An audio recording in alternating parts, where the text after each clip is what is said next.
Subscribe to Avas today. Click on the bell icon for latest national and international buzzing news.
तर सर्व अधिकाऱ्यांना माझा नमस्कार. माझं नाव प्रसाद वैद्य आणि 13 मे रोजी आमची रिक्षामध्ये बॅग मिसिंगची केस होती. बायको 2 मुलं कोपरखैरनेला म्हणजे माहेरी ती आली आणि लग्नासाठी आले होते. तर त्या बॅगमध्ये म्हणजे जवळजवळ 2.5 लाखाचे दागिने आणि धाकट्या मुलाचा टॅब असं विसरले. म्हणजे माझा धाकटा मुलगा अपंग आहे तर त्याला उतरवून घेण्याच्या नादामध्ये रिक्षावाल्याचे पैसे दिले आणि तो रिक्षावाला परत फिरून ती बॅग मागे ठेवली होती ती घेऊन तो गेला. तर वास्तविक त्या टॅबमध्ये सगळे नंबर होते, सगळे होते. दुसऱ्या दिवशी त्यांनी कॉन्टॅक्टही करण्याचा प्रयत्न केला होता. आम्हाला 9:17ला वगैरे फोन आले होते आणि आम्ही प्रयत्न केला म्हणजे त्याला आमिष दाखवायचा, मेसेज पाठवले वगैरे. ते काय तो वाचत नव्हतं, फक्त व्हॉट्सॲप वाचले आणि इथे बऱ्याच रिक्षावाल्यांना त्यांच्या रिक्षा वगैरे मिळाल्या आहेत परत वगैरे. पण आमचा अनुभव उलट आला म्हणजे आम्हाला की ते रिक्षावाले घेऊन गेले आमचा तो म्हणजे ती बॅग काही परत मिळाली नाही.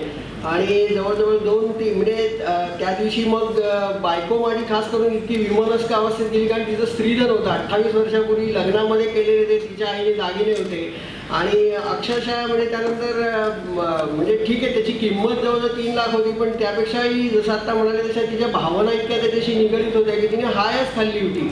आणि एका स्टेजला मला असं वाटायला लागलं महिन्याभरानंतर की आता मी बायको गमवतोय की काय, कारण ती इतकी डिप्रेशनमध्ये गेली होती. तर काय करणार मी सारखा फॉलोअप करायचो वाशी पोलीस स्टेशनशी आणि सर्वप्रथम म्हणजे मला हे नमूद करावं असं वाटतं की पोलिसांनी जो धीर दिला आम्हाला तो अतिशय मोलाचा आहे. म्हणजे पहिल्या दिवसापासून कसं तरी मुंबईपर्यंत पोहोचलो आणि तोपर्यंत आमचे सहकारी होते त्यांनी मग NRI पोलीस स्टेशनला कंप्लीट केली आणि आपले रवींद्र पाटील साहेब होते, जाधव साहेब होते, देवारे साहेब होते, तांडेर साहेब होते. यांनी चांगल्या पद्धतीनं आम्हाला म्हणजे होश दिला, आम्हाला सहकार्य केलं चांगलं. म्हणजे आम्हाला हे केलं की तुम्ही घाबरू नका, आम्ही तुमच्या सोबत आहोत. आणि त्यांनी आम्हाला 4-5 दिवस एवढं सहकार्य केलं, धीर दिला. त्याच्यानंतर आम्ही आमच्या बिल्डिंगमधलं फुटेज मागून त्यांना ते पेनड्राईव्हमध्ये फुटेज दिलं आणि त्या इन्व्हेस्टिगेशननुसार त्यांनी आरोपीला 8 दिवसामध्ये अरेस्ट केला आणि त्याला सजा दिली जी काही कायद्यानं सजा होती आणि त्याच्याकडून दागिने हस्तगत केले. साहेब हे दागिने तर मी आयुष्यात कमवेल पण माझी जर बायको गेली असती तर माझ्यासाठी हे मोठा म्हणजे शॉक होता आणि माझ्या आयुष्याला एक हे झालं असतं, आयुष्यात आम्ही खंबीरपणे उभं राहू शकलो नसतो.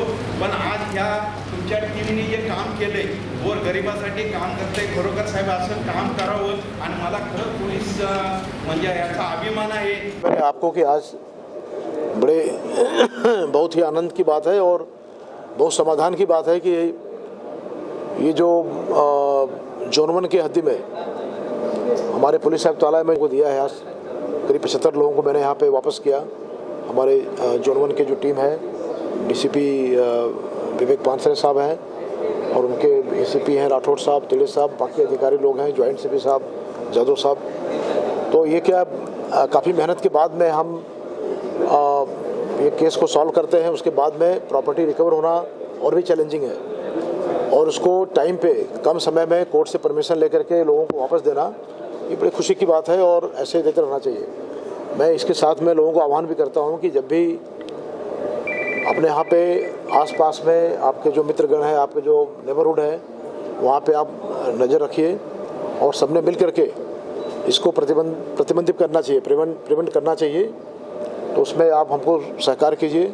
जहाँ पे ज़रूरत है सोसाइटी वगैरह में या जो बाज़ार वगैरह है वहाँ पे कैमरा लगवाइए, अब सीसीटीवी लगवाइए. नगर पालिका भी लगा रही है, बहुत सारे कैमरे हमारे लगे भी हैं. सिडको ने भी लगाया है, पनवेल साइड में लगाया है, इधर भी लगाया हुआ है.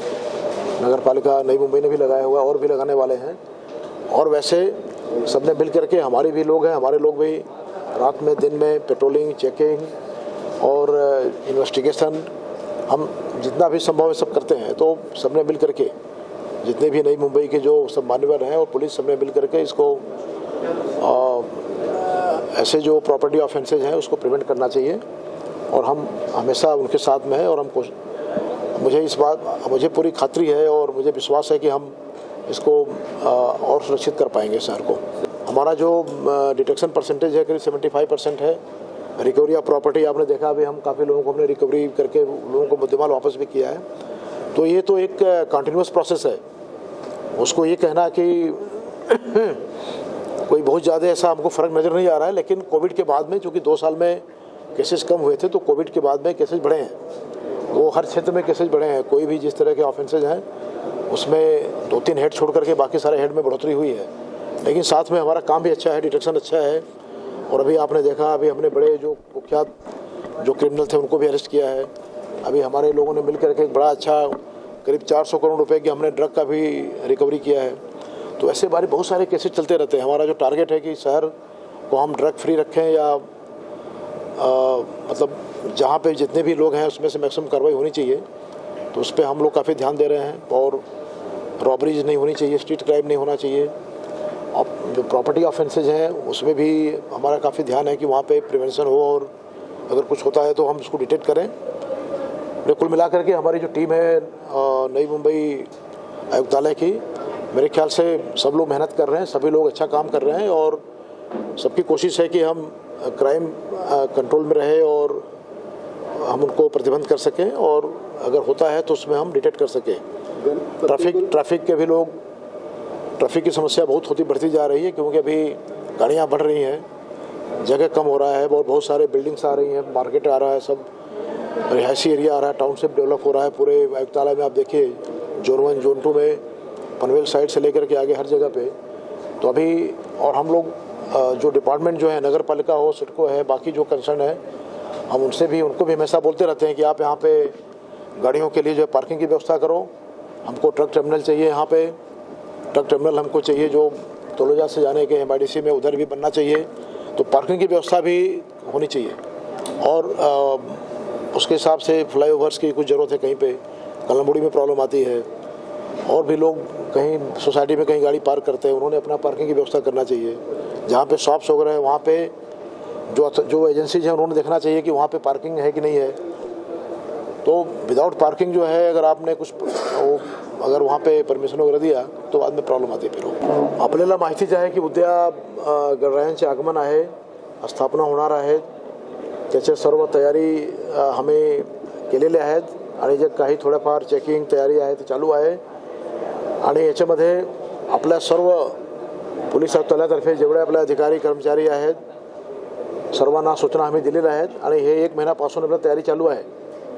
त्याच्यामध्ये बैठका झालेल्या आहेत. गणपती मंडळासोबत आमच्या मीटिंग झालेली आहेत. बाकीचे डिपार्टमेंट आहे, नगरपालिका किंवा PWD किंवा सिडको किंवा इतर डिपार्टमेंट, त्याच्याशी पण चर्चा झालेली आहे. ते सर्व म्हणजे आता उद्यापासून आपल्याला जे बंदोबस्त करायचे आहेत त्याच्यामध्ये आपण सर्व 2 वर्षात कोविड होतं मागच्या कोविडमध्ये आपण काही मोठं कुठलं सण साजरा लोकांनी केले नाही. तर यावर्षी असं अपेक्षा आहे की लोक जास्त उत्साहाने साजरा करणार आहेत. आम्ही तयार आहोत आणि सर्व नवी मुंबईकर आणि पोलीस मिळून हे गणपती उत्सव आपण चांगल्यारीत्याने त्याला बंदोबस्त पार पाडू आणि चांगल्यारीत्याने लोक उत्साह साजरा करतील. कुठलंही काही गालबोट लागणार नाही, कुठले काही प्रश्न निर्माण होणार नाही असं आम्ही गवाही देतो. तसेच सर्वांना मी विनंती करतो सर्व नवी मुंबईकरांना की आपण सर्व आम्हाला सहकार्य करावे. स्वतः काळजी घ्या, श्रीची मूर्तीची काळजी घ्या. मंडळ जे तुमच्या सार्वजनिक मंडळ आहे त्या ठिकाणी सिक्युरिटी आणि त्या ठिकाणी चांगले कार्यक्रम ठेवा. कुठले काही ऑब्जेक्शनेबल काही कार्यक्रम ठेवू नका. कुठले काही गैरप्रकार त्या ठिकाणी होणार नाही. काही जुगार वगैरे किंवा काही कुठलंही चुकीचे काही तिकडे काम होणार नाही. आणि सर्वांनी मिळून चांगल्या प्रकारे आपण चांगल्यारीत्याने साजरा करू. आणि माझी खात्री आहे की आपण यावर्षी सक्सेसफुली आपण ते बंदोबस्त पार पाडू गणपतीचे.